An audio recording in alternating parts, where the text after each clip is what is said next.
ये क्वेश्चन तो ज़्यादा ही इजी हो गया है, तो हम केवल ऐसे ही बोल के आगे बढ़ रहे हैं। कह रहा है कि आर मैक्सिमम हॉरिजॉन्टल रेंज के लिए 36 से हॉरिजॉन्टल से किसी कण को 36 से फेंका जाना चाहिए हॉरिजॉन्टल से। तो जितने लोग बैच में पढ़ रहे हैं वो सबको ये पता होगा 45 डिग्री पर आर मैक्स प्राप्त होता है, और इसका फॉर्मूला भी होता है R max equal to a square upon g. जितने लोग पढ़ते हैं सबको पता है ये। तो कभी कभी ऐसे क्वेश्चन दिए जाते हैं कि ठीक है आपको भी पहले से पता होना चाहिए और डायरेक्ट आप टिक करें, समय आपका बचे, क्योंकि आप जानते हैं कुछ क्वेश्चन ऐसे हैं कि 5 मिनट में इसका समय ले लेंगे, तो कहाँ से कवर होगा। जो इजी क्वेश्चन है उनको आप टिक करते हैं तो समय बचता है।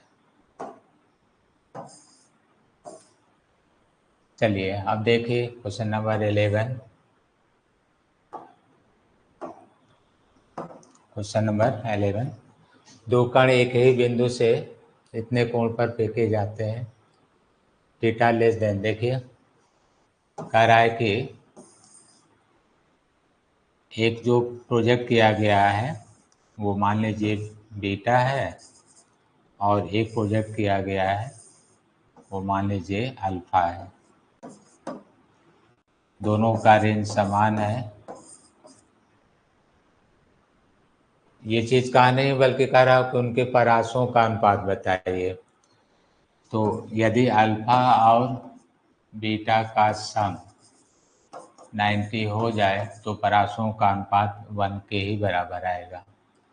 तो एक एंगल आप लीजिए 45 डिग्री माइनस थीटा प्लस एक ले लीजिए 45 डिग्री प्लस थीटा, दोनों का सम कर दीजिए तो 90 डिग्री।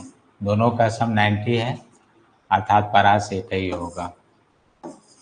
तो आपसे कह रहा है कि परासों का अनुपात, परास जब एक ही है तो रेशियो लेंगे तो 1/1 ही आएगा।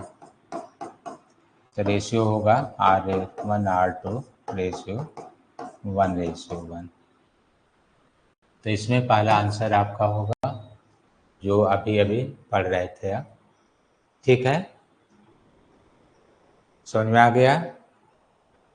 चलिए ओके ठीक है। तो नेक्स्ट देखिए,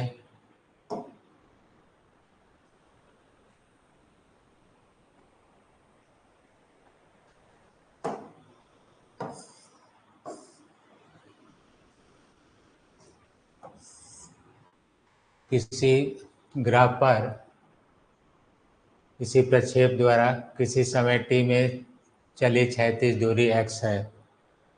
किसी ग्रह पर किसी प्रक्षेप द्वारा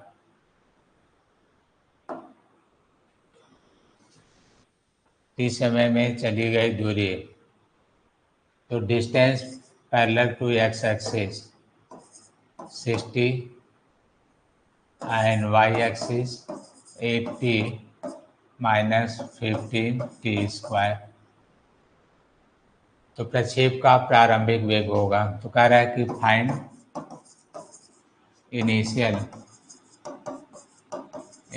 velocity, find initial velocity of projection, initial velocity of projection प्रक्षेप का प्रारंभिक वेग होगा। जबकि हॉरिजॉन्टल में डिस्टेंस ये है, वर्टिकल में ये है, एक्स हॉरिजॉन्टल डिस्टेंस है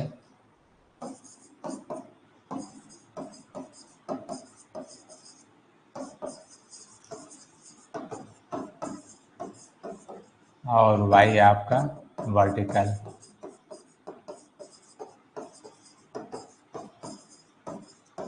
तो डिफ्रेंशिएट करके कंपोनेंट वेलोसिटी निकाल लीजिए। जैसे यू एक्स जब सॉल्व करना हो तो D x by D T, तो ये आ जाएगा 6। और दूसरा ये प्रक्षेप का समीकरण है, y इक्वल टू होता है U Y T minus half G T square. तुलना कर लीजिए तो यू वाई का मान है 8।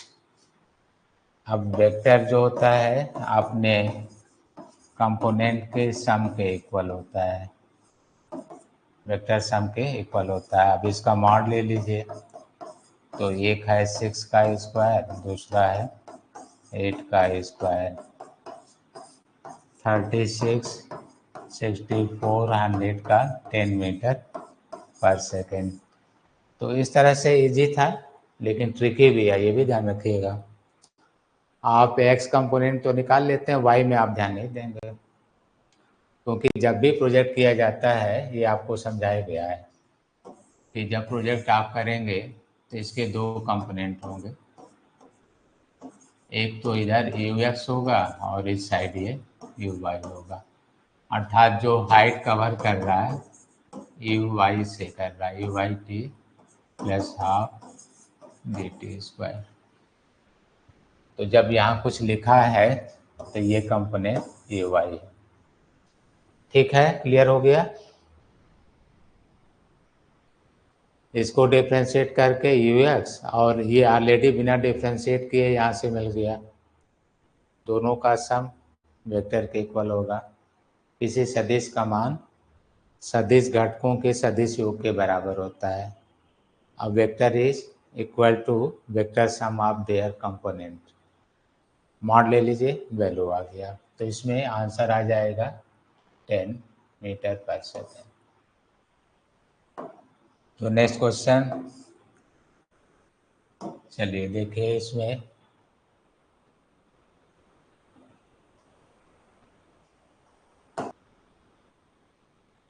कह रहा है कि 45 के कोण पर फेंकी गई वस्तु का 36 परासार तथा महत्तम ऊंचाई एच में संबंध होगा।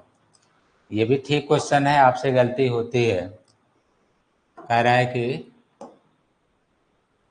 a particle projected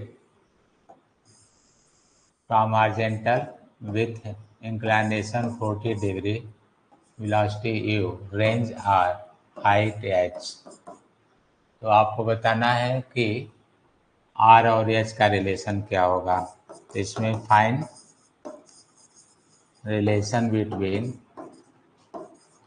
r and h, r and h हो गया, r और h में। तो आप पहले r निकाल लीजिए 45 पर,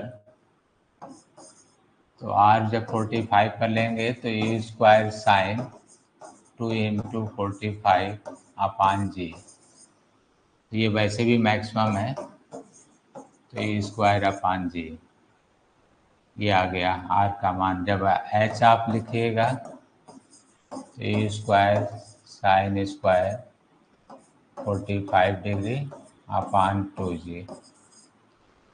तो यहाँ से ए स्क्वायर जी को आप अलग कर लीजिए, क्योंकि उसका मान आ रहा है। अब जो बचा साइन स्क्वायर 45, तो 1/√2 का स्क्वायर करिए, 1/2 यहाँ पर है, तो एच इक्वल टू ये आर है, ये 1/4, तो आर इक्वल टू 4s। ऐसे चाहें तो आप डायरेक्ट याद कर लें, जैसे हमें पता था तो हम समय बचा लेते, अगर यही पेपर में होता है तो आर और एच का 45 पर यही आता ही है, आर इक्वल टू 4h। 45 पर फेंका जाएगा तो इतना होगा। आप लोग क्या करते हैं सुन लीजिए, हमने कॉपी चेक किया है तो देखे हैं, आपको ये लगता है कि कहता है कि 45 पर फेंका गया तो महत्तम ऊंचाई तथा क्षैतिज परास में संबंध। तो आप लिखते हैं महत्तम ऊंचाई, तो आप ऐसे लिखते हैं H max equal to E square upon 2g, और आर मैक्स आप लिखते हैं, आर मैक्स तो लिखते हैं ई स्क्वायर अपान जी, इसको एच मान ले रहे हैं, इसको आर। अब आप क्या करते हैं कि इसमें ये वैल्यू रख देते हैं, जो ये रेशो लेते हैं, तो h by R equal to 1/2। तो आपका आंसर आता है r इक्वल टू 2h। ये आप सॉल्व करते हैं, प्रायः हमने काफ़ी देखा है ऐसे।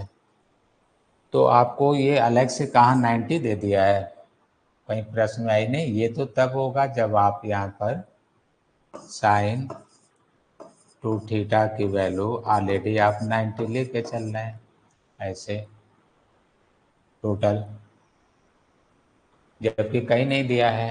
ये तो एंगल प्रक्षेपण 45 है, तो आप 90 क्यों ले रहे हैं? किसी भी परास की एक महत्तम ऊंचाई होती है। जैसे आप 60 पर भी फेंकेंगे तो उस परास की कोई एक महत्तम ऊंचाई होगी। ये कहा जाएगा 60 पर आपने फेंक दिया तो ये 60 के लिए महत्तम ऊंचाई होगा। तो मैक्सिमम हाइट का मतलब ये नहीं कि वो 90 पर ही है। किसी भी रेंज के लिए एक महत्तम ऊंचाई होती है, जो इसके बाद कोई भी हाइट लेंगे वो कम होगा। जैसे H2, H1 ये सभी कम होंगे, लेस देन है H2, H1 equal to H2 less than by H। ये सेंस है। कन्फर्म हो गया? तो ऐसी गलती नहीं, आपको ये ध्यान देना है। और अच्छा क्वेश्चन है, याद भी रखना है। चलिए नेक्स्ट देखिए।